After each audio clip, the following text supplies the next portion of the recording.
তো আজকে আমাদের ত্রিপুরা ইলেকট্রিক শ্রমিক সংঘ ত্রিপুরা প্রদেশের উদ্যোগে যে বর্তমানে যে আমাদের যে গাড়ির যে ট্রাফিকের যে বিভিন্নভাবে কায়দায় শ্রমিকদেরকে হয়রানি করা, আমরা সেই পরিলক্ষিত করে ত্রিপুরা প্রদেশ সিদ্ধান্ত করবে 5 দফা দাবিকে সামনে রেখে ত্রিপুরা ট্রাফিক এসপির নিকট আমরা 5 দফা দাবি আমরা আজকে পেশ করতে যাচ্ছি।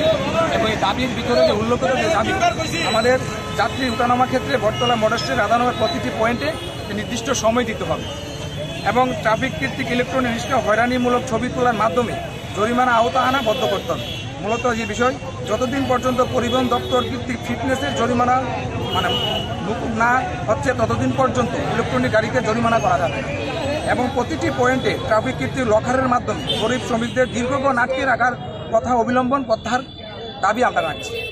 এই দাবিগুলির যে যুক্তিসঙ্গ, আমরা বেশ কিছুদিন ধরে বিভিন্ন জায়গাতে এবং পশ্চিম জেলাতে সেই ধরনের আমাদের শ্রমিকদের হয়রানি হচ্ছে, তার ওদের কথা শুনে এবং আমাদের ত্রিপুরা প্রদেশ এবং জেলা সমাজ সার্বিক দিকটা বসে আমরা এই সিদ্ধান্ত আমরা নিয়েছি যে আজকে আমরা ট্রাফিক এসপির নিকট এই 5 দফা দাবি আমরা পেশ করতে যাচ্ছি।